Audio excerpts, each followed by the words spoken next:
All right, hey everybody, welcome back to M&M, the podcast, here with Alex and Mitch. And today we're going to talk everything and anything dad rock. So this is a really interesting one.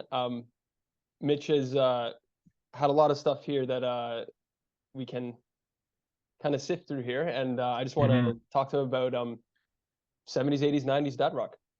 Yeah, I mean, there's a lot of material, certainly. Basically, almost any just kind of like soft rock music throughout the 70s, 80s, and now even the 90s. I mean, I saw something where someone tweeted how like Green Day was on a classic rock station, which is outrageous. That seems a little off for me, to be honest. Yeah. But I mean, I guess like, if it's been around for like over 20 years, maybe, but it still seems ridiculous. Yeah. But I thought, yeah, I mean, I think this is a good topic for us. We really like the music. And I definitely think there's a lot of bands. It kind of touches on a lot of the music that we're interested in. Mhm. I did want to make a slight distinction for what dad rock is, at least in my view, which is like there's a difference between dad rock and just old music, like from 50 years ago, because I would not consider I would say dad rock is music from the 70s, 80s, and now maybe even 90s. That was like good, non-experimental, like nothing like revolutionary really in terms of music, just like good solid music, timeless melodies and good instrumentals. So I wouldn't put like bands or artists like the Beatles, too influential, Zeppelin, Yeah, Zeppelin, Stones. Hendrix, Stones, Mhm. like Joni Mitchell, Janis Joplin, like they were too influential to music. Like they had such a mark. Not that these bands didn't, but they kind of just found their own sort of groove, as opposed to reinventing the wheel or having a significant, like impact influentially on what music became.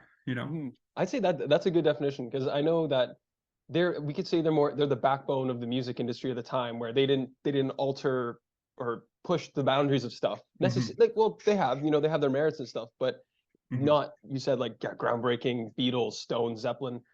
It's just the very good, easy listening Yeah. stuff that classified as dad rock, because it would just appeal to the older guys. And we have stuff like parent rock too, so not necessarily for guys, but there's some things that would fall under Oh parent yeah. rock. Like dad Sure. rock, I think, is just like the catch term for like It's yeah.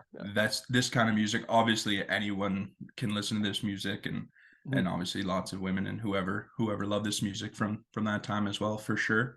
I've just seen that term kind of flying around, Yeah. and I actually did a little bit of research on it. So it was a music critic who came up with the term, I forget exactly when, I think it was like 2011, something like that, to describe. Have you heard of Wilco? The That band rings a Wilco? bell. It rings a bell, but Yeah. don't know if I do. So they're a fairly popular band. And I guess the critic described one of their albums as calling it dad rock. And the band obviously didn't like, that kind of term, because it didn't become what it is now. It was kind of a pejorative term, right? Like, okay, like soft rock, maybe a little boring, but solid. So I just thought that was kind of interesting. Whereas now I feel like that term's kind of softened with like our generation. It's more just the term people use for the music, like their parents might play in the car or something, or on the radio at home, if they are of a certain age, like 50s, 60s, whatever. Yep. So I say I don't. sorry. Oh no, you go ahead. I was saying, like, my exposure to classic rock and, well, dad rock eventually. My parents joke and say I was indoctrinated as a kid listening to it, because they gave me Guitar Hero as a kid, right? That was that's what got me into older music. And so when I started listening to this, my friends told me growing up, they're like, "Oh, that's Alex music. That's Alex music," because I would listen to older stuff and they wouldn't even know it. And that's my introduction to dad rock, and through Guitar Hero and games like that. Yeah, But I had kind of the same thing. I mean, I played Guitar Hero as a kid. I didn't get into like that kind of music really until I was older. It was a bit gradual, and then I would say in like the last couple of years, it just like exploded. Like I started listening to all sorts of different music, like You found your calling, from man. You different found it. eras. Yeah. And it's not like I do love like a lot of these bands, but I'm certainly not just like someone who only listens to like the old music or Yeah. this type of music. I like all sorts of stuff, but it is good. Very relaxing. I would say like kind of the ultimate like road trip music, Hmm. like just kind of chill, like want something kind of relaxing while you're driving Yeah. for a long time. But I guess I would say, like maybe why do you think dad rock has kind of gained popularity with the younger generation, maybe?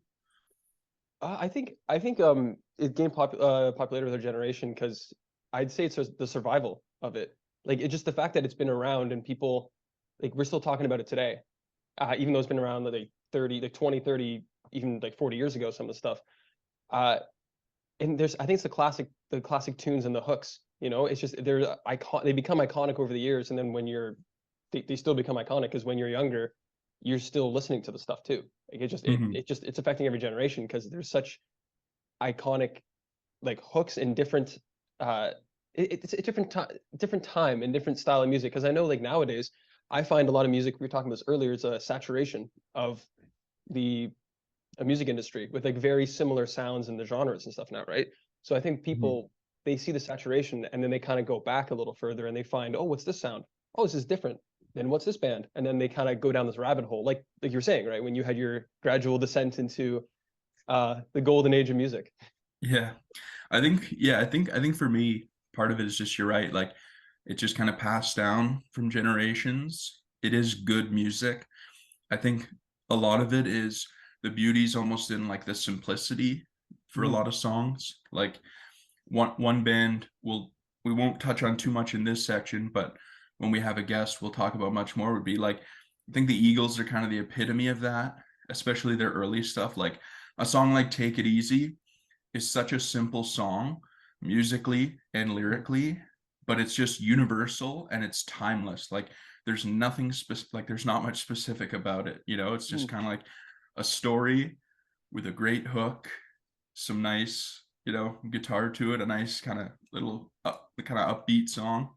And yeah, And I like just you think like, say, timeless. That's a good point. Yeah. yeah, like I don't really know when that would kind of go away. Like it's just classic. Like, and again, that's not a song that like invented a new form of music, obviously.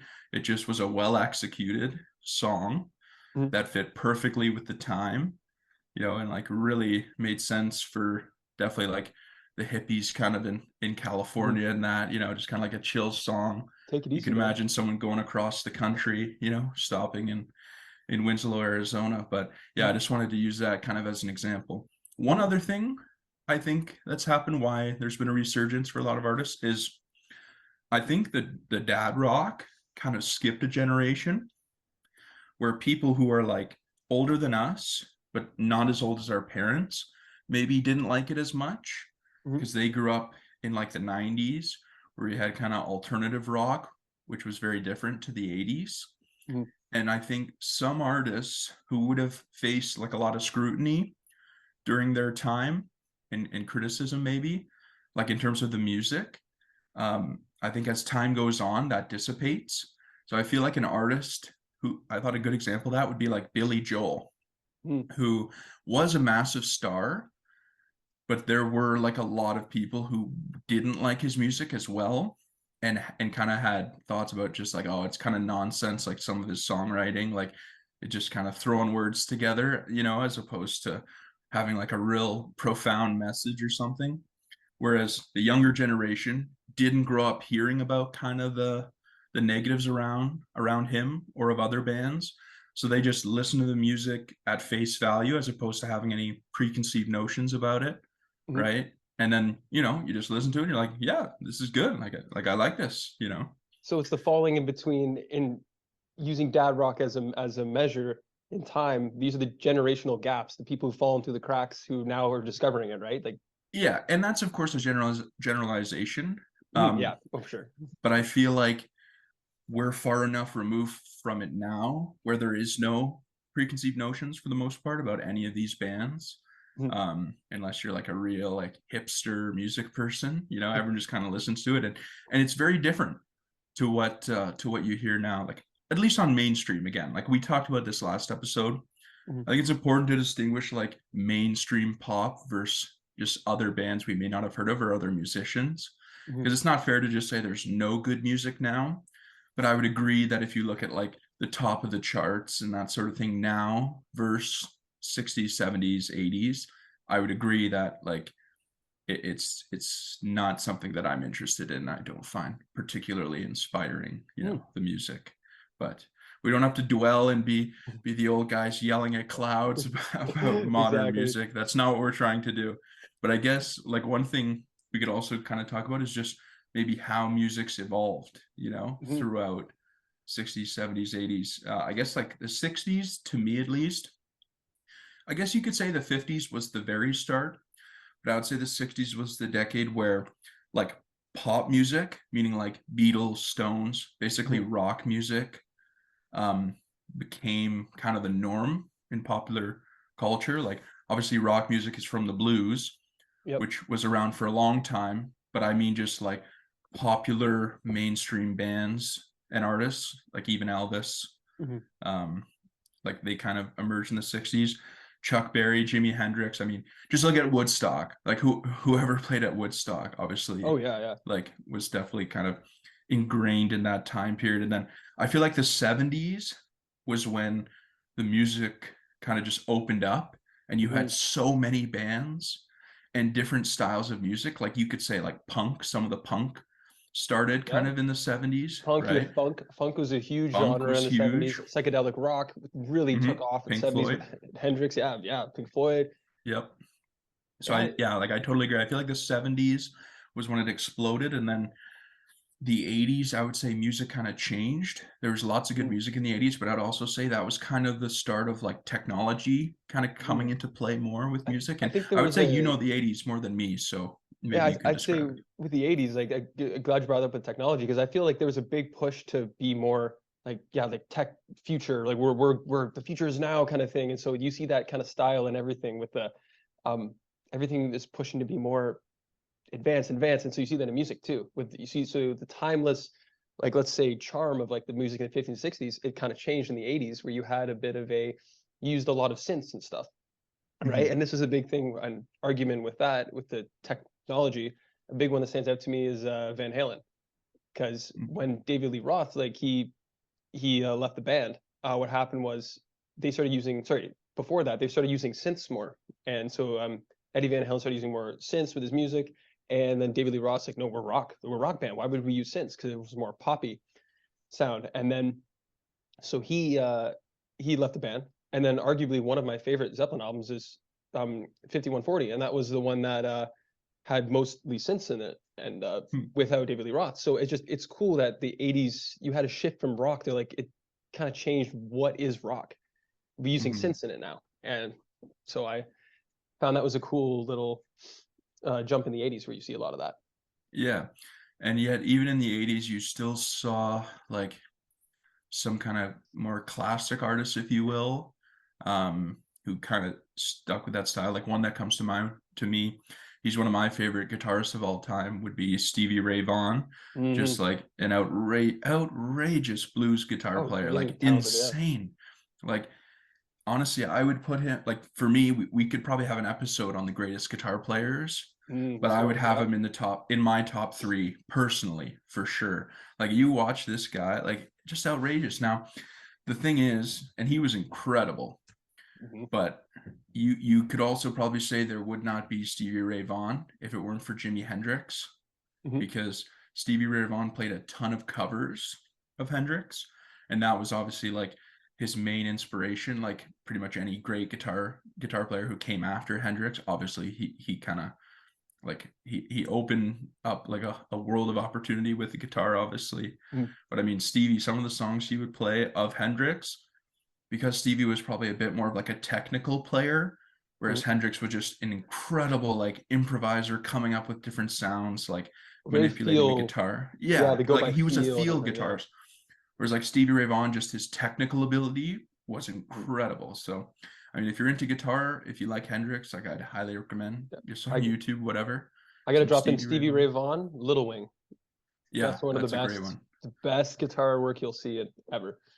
But in terms of, okay, so what Mitch, to you is the quintessential dad rock band for you in, let's say, the 60s or 70s? Let's say 60s first. If you could pick like 60s, I feel Mhm. like dad rock was Or because this no don't worry, I know, yeah, I was just gonna say because I was gonna say obviously like I feel like 70s is more dad rock, but I was gonna say there's one band that started in the 60s that I would say classifies as dad rock that I really like, and that would be CCR, yeah, uh yep. Credence.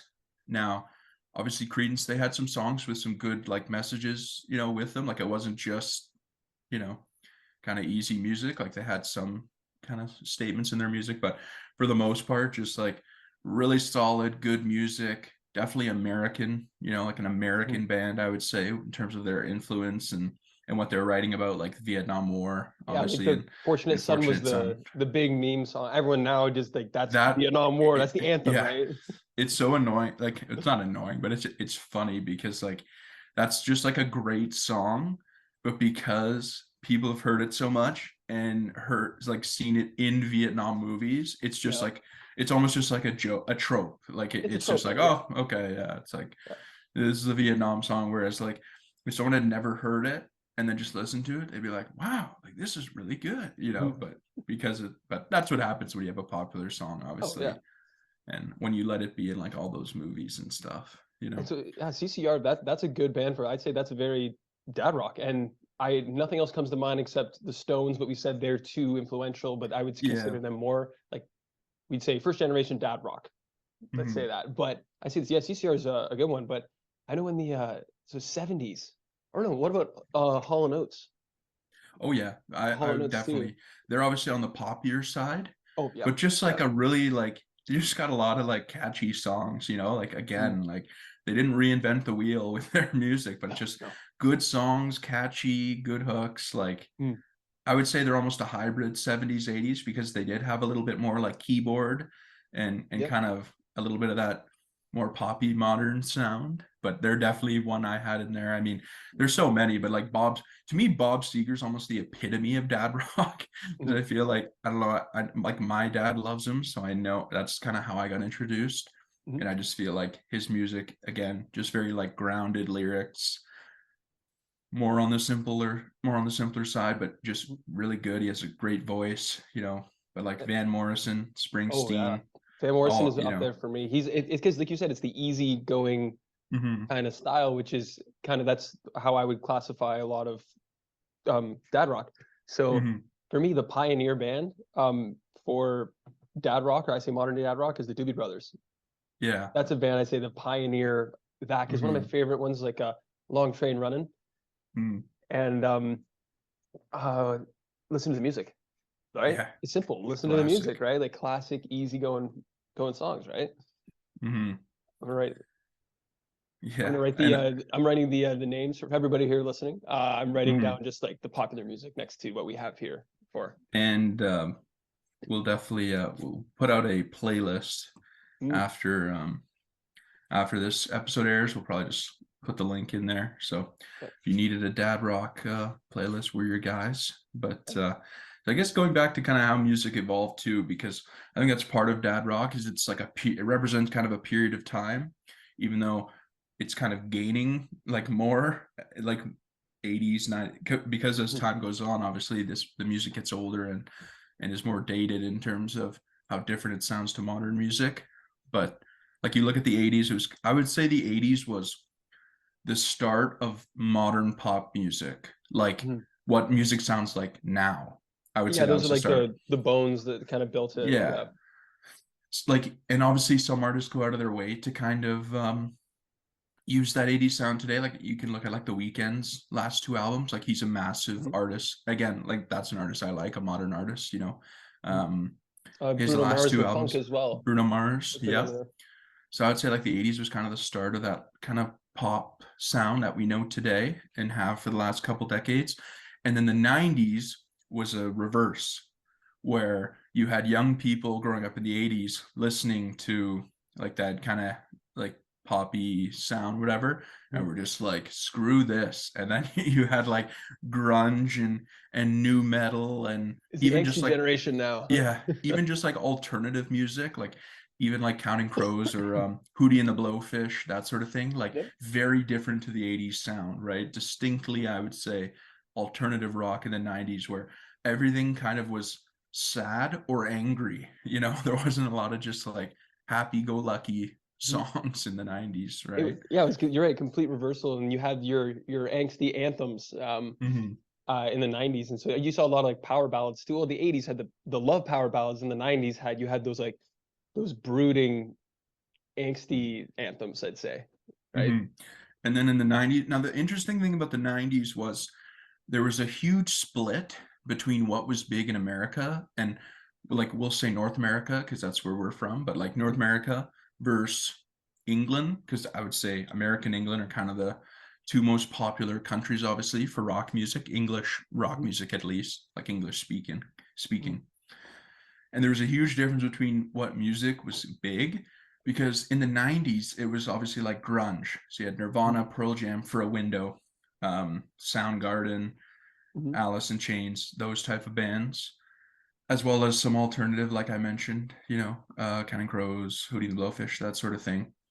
And then in England, but also new metal. So like Korn, Rage Yeah. Against the Machine, Limp Bizkit, Limp like Bizkit. new metal bands, right? Uh, Um, Whereas in England, that wasn't as big. They actually had, it's referred to now as Brit pop. oh, Britpop. And Okay, I didn't know that. Brit pop, yeah. And it's not pop like you'd think of it today. It was more like kind of softer rock that was around in the 90s. So Mhm. the main bands were obviously Oasis, and then they had like a huge rivalry with Blur, which was another kind of popular band in that age. Which, it's funny because Blur is like a super soft band, like Oasis, but I would say even softer. And but they had one song, you know, song two.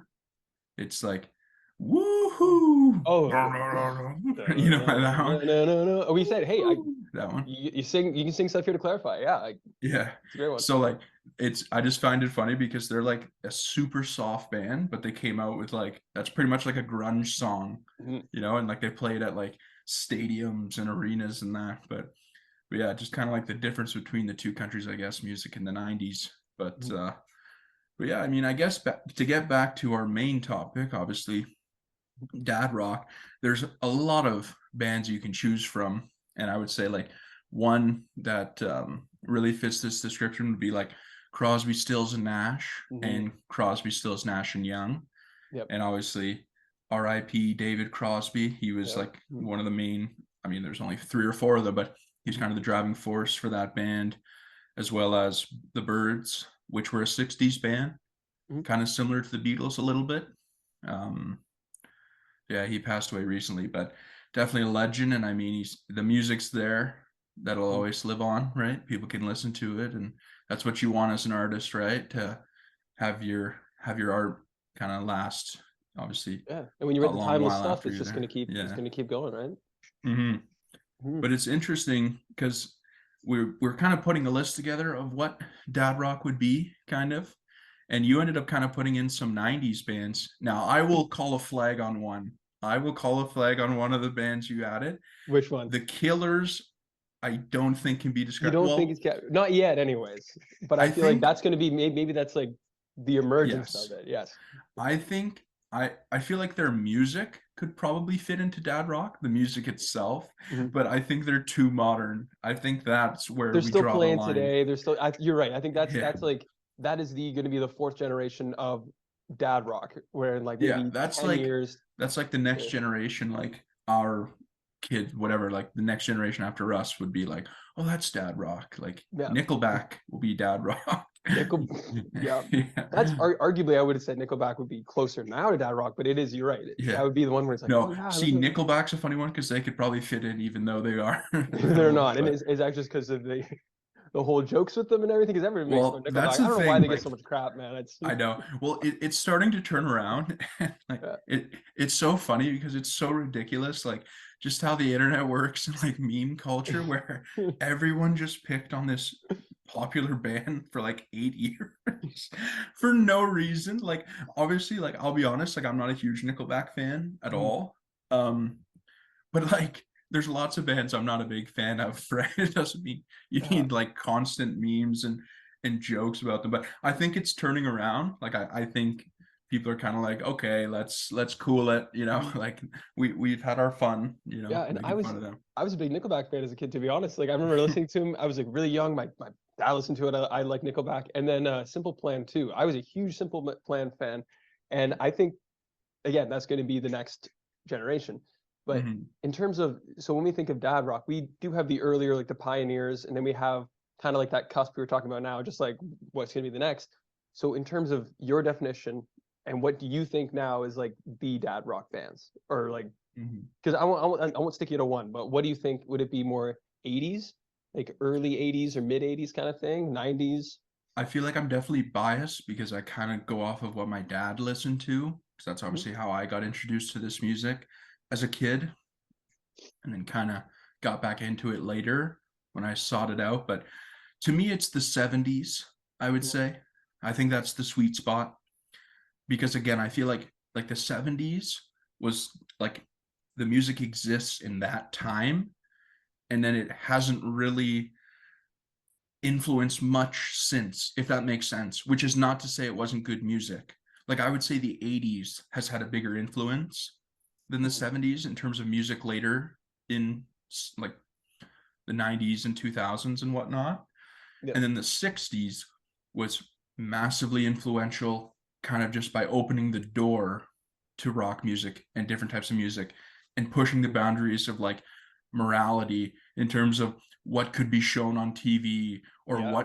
or what a song could be about that would be played on the radio. Like it sounds stupid now, but like even think of like the Stones, like Sympathy with the Devil. If that came out in the 50s, it would have been like blacklisted Yeah, I would have been like, just no. because And it was such like everything was so religious back then, right? well, Whereas even in like, the even movies too, you had a lot of censorship of what you can and can't show, what was seen as like obscene in the public, the mainstream public eye. So that's where the whole counterculture thing came. So that's the whole mhm, 60s counterculture, like that kind of birthed dad rock in a sense, is what you're saying. Kind of the yeah, I whole what mean, is pushing the boundaries and stuff. for sure. So yeah, I mean, for me, it would be the 70s. And I think the band in particular that kind of exemplifies dad rock, in my opinion, and one of my favorite bands from that period would definitely be the Eagles. Hmm. And that's the band that we'll be talking about in the second half of our episode. We'll bring on a guest, do a bit of a deep dive.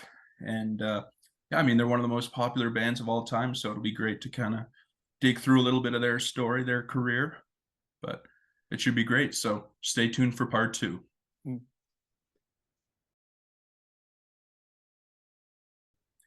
Welcome back to part two. As you can see, we have a special guest, a Eagles historian, Megan. How are you? I'm very good, thank you. Well, just a fair warning. One of the co-hosts, um, not currently speaking, is playing hurt. Alex, maybe talk about what you got up to last night. Oh yeah, just to do it, just vetting another possible candidate for another interview. Had a couple Mhm. drinks and nursing the worst hangover of my life at the moment, which Oh, I kind of yeah, no, but this is uh this is why we have coffee and we power through. And I do it all for you, exactly. everybody. So Mhm. you're welcome. You wouldn't Dedication. know he was hungover though. Alex is like, I couldn't uh, tell. No, it's a lot of practice. So yeah. uh All right. Well, obviously this section we did the first section on Dad Rock, so part two will be the Eagles. Alex, obviously you're familiar with the Eagles. Let's just start. What's your favorite song by the oh, Eagles? hands down, one of these nights. Hands It has down. to be yes. It has the quick pace, the fast paced stuff, which I like about the Eagles. They do have their slow, more melodic stuff, but this one, one of these nights, it just stuck with me. And the guitar solo alone is something I had to Mhm. learn. I had to when I was like, I'll play guitar at school when I just like between classes and exams and stuff, and I just to unwind, and that was my go-to Mm. rock song to play there. So Yeah, that one's like obviously everyone knows the Hotel California solo, but one of these nights that's a tough one to play, isn't it? mm, yeah, that was a tough one. So Megan, what's your favorite Eagles song, top of your head? Top of my head, maybe because it's also one of my mom's favorites, is Heartache Tonight. Mm, When we Mm, run a road trip, that was one of our favorite songs to play. Hmm. I just think it's really catchy, and I Yeah. feel like it's a little bit underrated. But that's the one Hmm. that frequently is like a never skip in my playlist. Yeah. That was from their last album. We can go through quickly all of them at some point, but yeah, that was one of their hits from The Long Run, which was their last album. But I guess we'll just start with a little background on the Eagles. They were formed in LA in 1971. The original members, which were Don Henley, Glenn Frey, Randy Meisner, Bernie Ledden, they were recruited actually to play in Linda Ronstadt's band. So that's kind of how they met. And then they just wanted to do their own thing, obviously. So I guess looking at that first album, which was 1972, Alex, the biggest three songs were Take It Easy, Peaceful Easy Feeling, and Witchy Woman. Do any of those stand out to you? Oh, Witchy Woman. That was a Yeah. good one. That was a That's a very good mm, one. the intro alone is what just you know what's coming. So that's what I love Mhm. about it. The when you get those like yeah, how would I say the like heart stopping intro, like you just know Mm. right away. Hmm. Definitely Um, intense, kind of builds suspense almost. mhm. But for And me, of those three, I mean, the classic one is obviously Take It Easy. That's the one most mhm, people would know. Just a timeless song. It's actually it's pretty much single-handedly responsible for the economy in a tiny town in Arizona. There's like three monuments for it. But yeah, Megan, of those three, do you have a favorite? Well, I remember Peaceful Easy Feeling is one of the first songs you played for me when we were in the backyard. We were talking about the Eagles, and that Hmm. was one of the songs you played. So that just sticks out of my head. I think that is a very nice song. But of course, Hmm. Take It Easy too is Hmm. like classic. Yeah, and Peaceful Easy Feelings actually. I know one of our friends. I won't say their name on the show because I don't want it being broadcast to millions of people. But it was actually the wedding song for their parents, mhm. which I think it Mhm. makes sense. Kind of a obviously a very popular song, but I think that album, Alex, like we were talking earlier about like that 70s soft rock. I feel Mhm. like the first Eagles album really encapsulates that. Like it's just you feel like you're driving across the desert to California or something as you listen to it, you know? Yeah. No, and that's what Megan, you were saying that was what song was that again? It was Heartache Tonight. That was like a road trip song for Hmm. you. Hmm. So Yeah, we're because my talking. mom really loves the Eagles. And so then after Mitch taught me everything I know for the most part, added a bunch to my playlist. And that was they kept coming on and she was like, "Oh, keep it playing. Keep it playing." And that's what we were saying about Dad Rock was very like sorry, we say road trip music is very much just Mhm. throw on the playlist and it's there and it's just like the Hmm. easy listening music. So Hmm. Yeah, very relaxing. Also, one thing I found kind of interesting with that album and pretty much all their albums is part of why I like the Eagles, but and Fleetwood Mac's like this as well, but all four members of the band like had their own songs on the album mm, that they sang. And I think the cool thing about that is just you don't get sick of someone's voice, obviously, as much. Like, let's say just like Aerosmith, great band, but mhm, obviously like if you're not a huge Steven Tyler fan, you're out of luck, yeah, Hmm. whereas like Don Henley and Glenn Frey, completely different voices, both good in their own way. And then obviously like Randy, he had a one of the huge hits later on from the One of These Nights album. But mhm, I would definitely say that was a classic, and that was really like what kickstarted their career. Obviously they became a massive band. Now the second album is a bit interesting because obviously the first album was huge. There was a lot of hype about the second one. Record companies were dying to sign them, and they put out Desperado, which bombed commercially. it bombed. Bombed. I Yes. would not guess that. I love that song. That's the slow Well, melodic the stuff. album, the Oh, album, the right? album bombed. Yeah. Mm. Yeah. Now the song though was not big either, Mhm. but Linda Ronstadt did a cover. That was probably part of like they kind of left her to form their own band. So they probably felt like they kind of owed her and wanted to give her the opportunity to cover that song, and then that became a hit, which then made made the Eagles version a hit as well. But that was Mm. more like an outlaw country album, and that's kind of part of the Eagles. They're almost a mix of country and rock, you know. And so, Alex, obviously you mentioned Desperado. I mean, would you say that's kind of a classic '70s song? Would you say? I'd say yeah. It's the it's the opposite side of what you're saying. Was a very 70s soft rock was very kind of hopeful and very nice, and Desperado was a very like the other side of the like it's the heartache that you feel. So Desperado, it gets you in your feelings, right? It's a nice slow song. That's one of the ballads, I'd say. Like the 80s had the power ballads, the 90s had that like angsty like grunge anthems kind of thing of those ballads, and this was the heartache kind of ballad, right? So you see that in the 70s, like the softer ballads. Megan, Desperado, what do you think? One of your favorites or not really? It's not one of my favorites. My favorites. I know. Wow. I know. Too Of the music, soft? I liked more of the classic rock, not necessarily the ballads weren't my favorite from them all the time. But no, I mean, I'll listen to it, but it's not my favorite. Yeah. I guess it's one of those songs because it's very different to their other stuff. It's either like in your top 3 or like wouldn't be like in your top 10 because they obviously have a lot of just like consistent good songs. But yeah, it's definitely one of my favorites. I mean, Henley's vocals are really good on that album, but I guess we'll kind of just go in order, just touch on kind of each album. They only had like the 5 or 6. They had 6 in their original run, which was like 1972 to 1980. But their third album, On the Border, which is in my opinion my least favorite album, because I have listened to all of them like probably multiple times because of like my parents, and I just became a big fan. But they had a couple big songs from that album relatively, but I think that album kind of, we were talking about like country versus rock.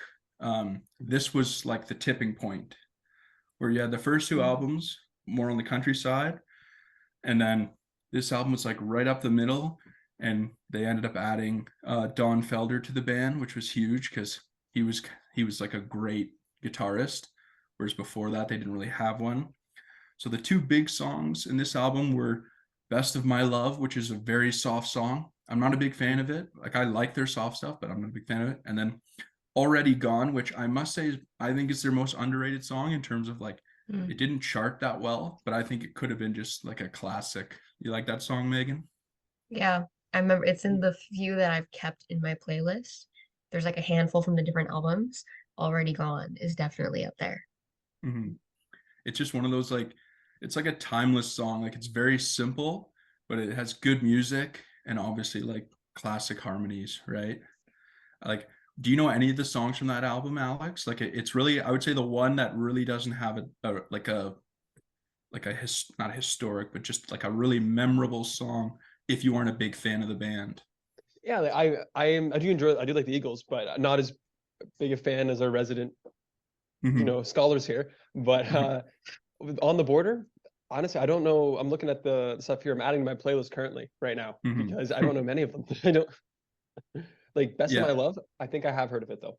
And then Already Gone, I've heard of it. I just haven't actually listened to it yet. Like it's yeah. So that album, in my opinion, is my least favorite that they made. But I would say it was kind of a necessary step in the journey of becoming like obviously the band they were, which the next album, their best, in my opinion, probably unpopular if you look at like the commercial sort of numbers, but the next album was One of These Nights, and probably the biggest switch in the band and what made like I would say the Eagles like just one of the great bands was Bernie Ledden left the band. He was like the banjo player and the country guy kind of who didn't want them to become a big band. He wanted to stay more underground, hippie. And then they brought in Joe Walsh, who already had a really successful career with the James Gang and on his solo stuff like Rocky Mountain Way, Life is Good. Life is Good. That's the big one. I think Joe Walsh. Is it Life is Good? Life's been good. Life's been good. Yeah. So that was like when they really became like a true rock outfit. So Alex, you mentioned obviously One of These Nights. It's probably your favorite Eagles song, I guess. What do you like about that song? And you have the album, don't you? Do you have that album? Or do you have the greatest hits? No, I have the greatest hits, and that's on there. Actually, I don't know if it is. I think it is. I'm sure. It should be. It should be. Best Eagles song. You can fight me about that. But yes, One of These Nights, Lion Eyes, Take It to the Limit. I believe all these ones were on the greatest hits. And those are the ones even the casual fans know. Like Take It to the Limit.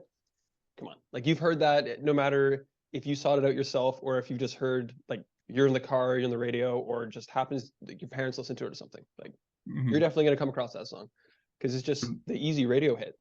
But it's like you're Mhm. saying, it's a timeless song. So Just kind of looking at the big songs from that album, Megan, would you say this is your favorite album or not from Well, no, theirs? I was just peeking. I don't know if it would be my favorite. I know from looking at the right one, Lying Eyes is in that album, right? Mhm. I do like that song. I don't know if it would be my number one favorite. Yeah, that's understandable. I mean, one thing I liked that I found from that album again, and I already talked about this, but like the three biggest songs, which I think were all number one, are very close. One of These Nights, Line Eyes, Take It to the Limit, three different singers, mhm.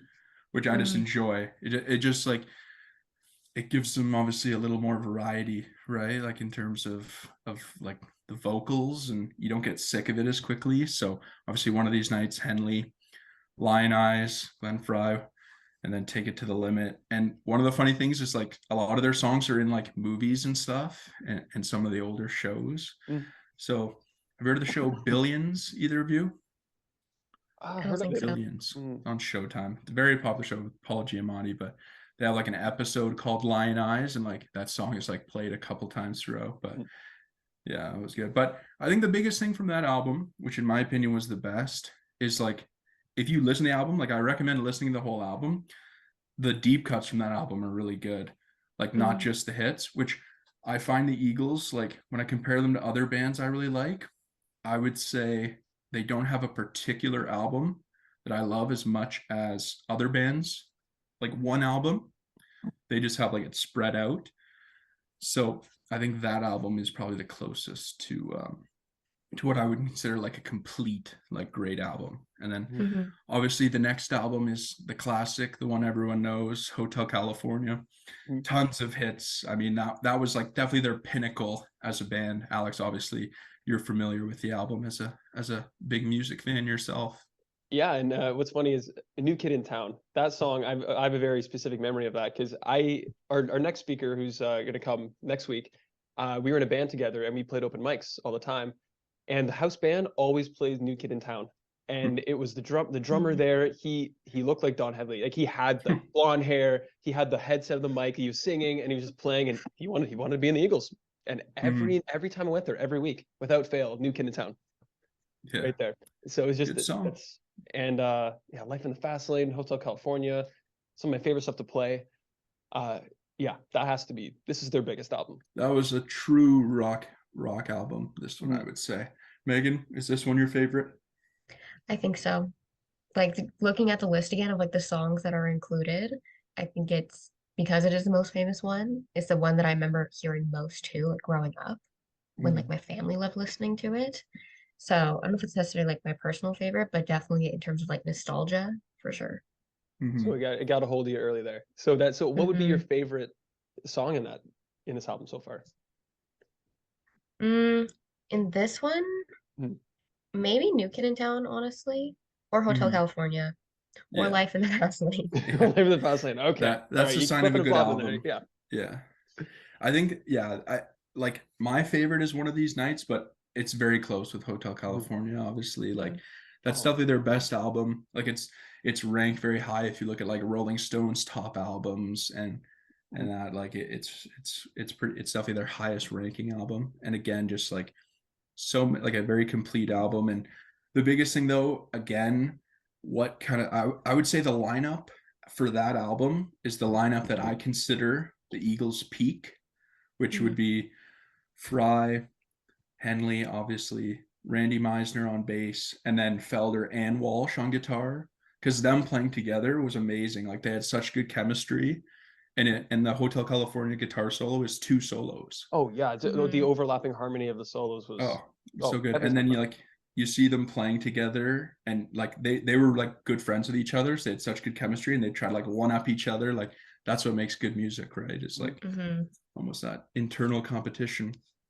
And then that was kind of where the band started to really like not decrease in quality, but just the tension really started kicking up because one of the biggest songs from the album, Victim of Love, the lick or the riff was written by Don Felder, and he believed he was promised to sing the song, which no one else in the band believes he was. Like, that's not how they operated, like where anyone was like promised anything, but he obviously felt he was. And so they let him sing it a bunch of times. They recorded it, but he just wasn't a singer. Like, I've heard his version. Like, he's just not a singer, he's a guitarist. And so basically they had their agent take him out to lunch, and then they recorded it with Don Henley as the singer, like while he was out, which obviously a very sneaky move, but it ended up being a huge hit. And obviously, like, Don Henley's a better singer than him. So I mean, I've caused a lot of tension though. It's like my song, I'm gonna sing on it. Okay, cool. Hey, why don't you step over here for a second? And then and that's the argument, right? And like, definitely, like, you see a lot of it in the documentary, which was really good, but it's kind of like, it leaves it open to you to interpret. Like, you can kind of see, because they both have their side, right? And like, I know Glenn Fry and Don Henley like would argue that it wasn't his song. Like, he came up with the riff, they come up with the lyrics, and the band kind of all together. But who knows? Obviously, the inner workings of any band. And then the last album, which I would say is quite different from the other four, I would say it's a little bit more pop, I would say. And you look at like the biggest songs, you have Heartache Tonight, which Meghan mentioned. I Can't Tell You Why, which was one of the other changes in the band, with Timothy B. Schmidt coming in at bass for Randy Meisner, who had like a very good soft voice. But also, I just think anyone who is a grown man that goes by the name Timothy, that's a bit of a red flag. Obviously, very good bassist. Now, the one thing I've thought of with people who do their names like that, where it's like first name, initial, last name, I guess it's because there's someone else who has that name, like a serial killer or something. You know, like if your name was like, let's say your name was Theodore Bundy, right? Oh no. But you're not Ted Bundy. So my name is Theodore L. Bundy, right? And you say no relation. Make it different. That's why. But do you know how many Alex Beatons there are out there? You just Google me. There's famous Alex Beatons there already. So I gotta fight my way up there. But I could put my initial there and my middle name, and then that changes everything. Sure. So yeah. So Meghan, you mentioned Heartache Tonight was your favorite song. I guess, what about it do you like in particular? I get what you mean that it's one of the more pop albums. Am I wrong? Is Busy Being Fabulous on that album too? Or is that later? That is that's from their album when they got back together later. Oh, okay. But I don't know what it is. I think it's a little bit more rock, but also because the whole album's kind of poppy, it's like maybe more targeted to what I listen to now normally. But I think compared to like Take It Easy or like some of the other classics that they have, that's one that I would like put in my list. But yeah, I don't know what it is. They put something in that song and I won't stop listening. I would definitely say like they're a very quintessential 70s band. And then that album, which I believe came out in 1980 or 1979, that song in particular, but the whole album had a bit of an 80s feel, where they did kind of embrace a bit more the pop side. Like the two biggest songs, even the top three, like Heartache Tonight and I Can't Tell You Why, very different to anything they had made. I Can't Tell You Why in particular, that was an R&B song. It's just an R&B song. It's a good one, and it was a big hit. And then the third biggest song was In the City, which is actually just Joe Walsh's song that he made for like a movie. I forget what movie it was called, and then they recorded it as a band. But Alex, are you very familiar with the album, or you're more like One of These Nights, Hotel California, maybe the first album as well, kind of? I'd say, yeah, I don't know many of the deep cuts of the Eagles. I'm more casual fan as can be, but I do enjoy the hits. Yeah, that's pretty much it. Because like Desperado is the only deep cut I think I would say I know well. And that ain't a deep cut. That ain't a deep cut. So that's like number 3 on their Spotify, I think, like top 5 songs or whatever. But it wasn't big at the time. In fairness, it wasn't big at the time. And so obviously that last album before they broke up, it was tough act to follow those 2 albums back to back, One of These Nights and Hotel California. I mean, that's just a great back-to-back album, and they struggled definitely creatively and just in terms of camaraderie with the band, like it was falling apart, and then it boiled over obviously when Glenn Fry and Don Felder almost got into a fight like on stage at like a benefit concert, and then I they was ended gonna up say, when did Felder actually leave? Because that's all I remember. What's one of the yeah main things I remember from the documentary? yeah It's like so one of the best scenes. like the Eagles were hippies, right? Obviously, like from California. And Hmm. so like they would play, because that's what you would do back then, like lots of benefit concerts for like organizations and like politicians if they were kind of pushing for things like anti-war, against the Vietnam War, stuff like that, right? Anti-nukes, environmental stuff. That was like big for them. So they played a number of benefit concerts, which you don't get paid for. And the rest of the band was fine with it because they were like the biggest band in America. They were making a good amount of money, but Felder did not care about like like political issues or social issues or anything like that, which is like, it's understandable. Like he just wasn't really like educated in that sort of thing. Whereas that was like super important to Henley and Fry. So they were playing a benefit for like a senator in California. And like there was something before where he was a bit disrespectful to the senator and the other guys were pissed. All right. And then they played the concert, and like in between songs we're like yelling at each other, swearing at each other, like on Really? stage. And then after they're It's like really gonna good. I gotta yeah see. I haven't seen the documentary yet, but yeah, I'm anyone gonna who's looking forward to slightly an fight on Eagles stage. fan has to watch it. I would say it's the best Hmm. music documentary of all time, whether you like the It Eagles or almost not. seems scripted I because know. like it's just in between the songs when they're playing and like the kind of lull moments when nobody's singing, you can just hear them arguing over the mic. What does Yeah. he say? Like, I'm gonna Well, one kick of your them ass is or something.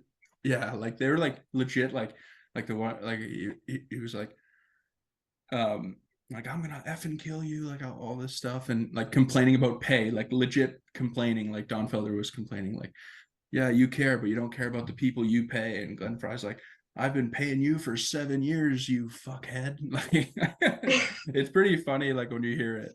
And obviously, like they were kind of known for not being the most like the best camaraderie amongst the band over the years. And Hmm.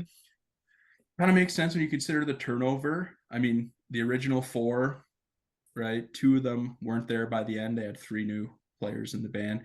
And we do have someone who's been in a band um, with us on this call. Alex, maybe you Hmm. could give us some insight to your time in a band in Capital Behavior. In capital behavior. Oh, okay, yeah, capital behavior. We were my high school band, and we'll get my drummer Bennett. He's gonna come on the next Next podcast, episode. next episode, right? And no, it's a fun dynamic when you get everyone together. But at the end of the day, you do butt heads creatively. Like it always happens. But we were very open to different sounds and different trying new things as well. Like I know we did like the soft rock stuff, so we ended up doing a lot of that. We love, like I said, Jack Johnson, mentioned it before. A lot of our original stuff was inspired by that, but we loved covering like the hard rock stuff. And when we played hard rock, we tried to blend that sound together, a little more harder rock with the softs, but some of us lean more rock, some of us more soft rock, and then it didn't strain too much of the writing. Like I know I wrote more music and Bennett wrote lyrics. So Mm. in terms of writing the softer stuff, he'd go for more softer like content in terms of writing, not like the lyrics change because of that. But we didn't really fight at all. Hmm. It's different, maybe because we didn't have a lot of like money and lifestyle involved in that, or like higher There stakes. wasn't millions of dollars at External stake. factors. No, Yeah. it's just pride was at stake. That was it. But Yeah. we were okay. We were okay. Just And even still, you Alex, know. I guarantee you hated some people in the band, sometimes at least. Oh yeah, my brother was a bass player. Yeah, I hated him for a while. Yeah. No, we got along very well, but there were some times where, people would show up late for rehearsals and stuff, like that would Hmm. happen, and just serious conversations about the band's future and stuff like that. But in terms of yelling at each other on stage, no, never anything like that. Because Yeah. if you're not all on the same page, you don't want anybody else to know that. So you're Yeah. And performing No. professional, you're showing up to the venue because you don't want to be known as that band that does that. But if you're the Eagles, you're above it. You can do what you want. So And I mean, that kind of speaks to just like why there's no like big rock bands really anymore. Mm. I think it's just because people want to have creative control over what they do, and they don't want to like compromise and try to work together to find something else. They just want to be like, I want to do this, like, and that's it. I don't want to have to, share the credit or have to change something I want to do, right? And ultimately, that's what kind of the Eagles ended up doing after they broke up. Like they went on to their own solo careers. Mm. Don Henley had a very successful solo career. Glenn Fry had a successful solo career as well. But if you look at like the band commercially, I feel like if you asked most people who's like in the top 3 best-selling bands of all time, I don't think a ton of them would say the Eagles, but the Eagles are either 1 or 2 depending on like where you look. And they have 2 of the top 3 best-selling albums in American history. Number 1 and number 3. Yeah. Their greatest hits was the number 1 selling album of the 20th century.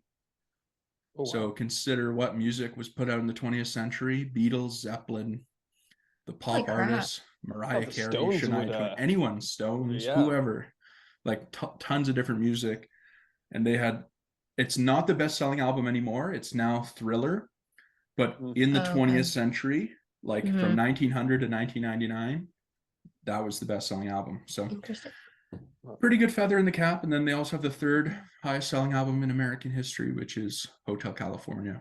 They had 6 number 1 albums, 6 Grammys. So, I mean, obviously they've done they're well. a massive band. Yeah. And I feel like a lot of Eagles fans are just like regular people. I don't think the Eagles are like the hipsters band by any means. Like it's more just like regular people enjoy the music. Like people in Missouri or Tennessee, whatever, like they like the music. Everyone likes the music. It's more like kind of the music snobs who may not like it as much because they didn't have like, they didn't reinvent music with what they produced, nor did they have like a super specific like agenda or something they were trying to kind of write it's about. just like easy listening that like many people can enjoy. And that's kind of why we wanted to do the Dad Rock episode, right, Alex? Like that's kind of what we were talking about earlier, But I just got to ask though, have any of you guys heard anybody say they don't like the Eagles, like specifically, or anybody roll their eyes when you say you like the Eagles are good? I don't think so. When I've asked people, it's like, oh, I've never listened to them. Like some of my friends just don't know at all, which I mean, fair enough. But I've never heard anybody say they suck. Or, no, thank you. That's what I think is the sign of a good band. Like I know, like Mitch, you said earlier, like Aerosmith. I know, like, because you said people might not like Steven Tyler's voice. My dad hates Aerosmith because of him, like his voice, right? And this is when you're mixing it up. Like I've never heard anybody say, oh, they don't like the Eagles. So I think it's just a great sign. I feel like also like we're at a younger generation. Like I mentioned it when we were talking about Dad Rock, but just like kind of the preconceived notions people would have when they would listen to bands because they had heard stuff or artists has gone away with our generation because it's so long ago. Like the Eagles' first album came out over 50 years ago. So are you serious? Yeah. So like holy crap. So the people in the 80s or 90s who grew up listening to it as kids and were like, oh, this is like no good, whatever. Think of like, I guess I was almost going to say Nickelback, but the Eagles are way better than Nickelback, so I won't make that comparison. But I would just say like those bands and artists of that time who might have had kind of not stereotypes, but just connotations with them have gone away.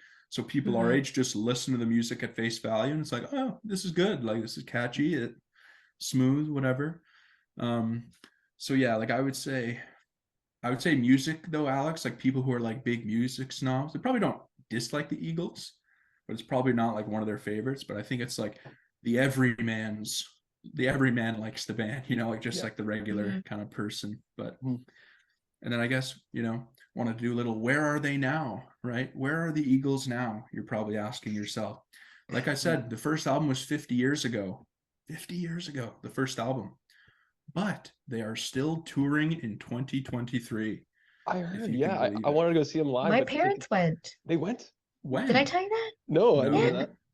Yeah, so they came to Winnipeg because my mom's a big fan because my granddad loved the Eagles. So they originally got the tickets for my grandparents.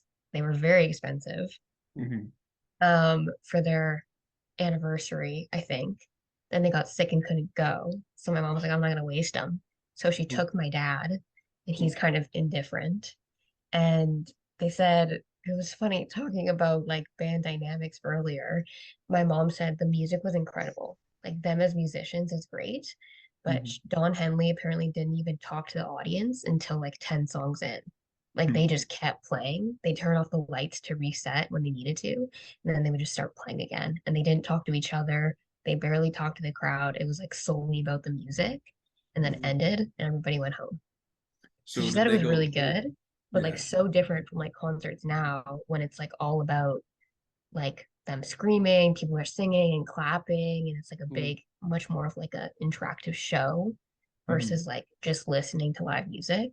She also Yeah. said it was a very diverse age of people, like mostly like 40s and up, but apparently I think it was like quite a broad range of people because it's just easy listening music. Yeah. But yeah, she thought it was very funny. My dad was like, "This is good, but are they going to say anything?" Hmm. And I guess like, well, I think what they were doing with, not that, I mean, obviously that's definitely a very different concert. I think if they went this past year, I think they're just playing Hotel California, the album, Mhm. I believe is what Hmm, they were doing. Maybe it wasn't for can't that remember. first off, but and then I guess another thing for maybe why there isn't as much crowd interaction, probably a couple things. I guess because their age, they're quite old. Mhm. Um, the other thing is like the Eagles when they were like in their prime, like the leader of the band and the one who would do the crowd work was Glenn Fry, who Hmm. Mhm. like passed away like 6 years ago, 7 years ago in 2016.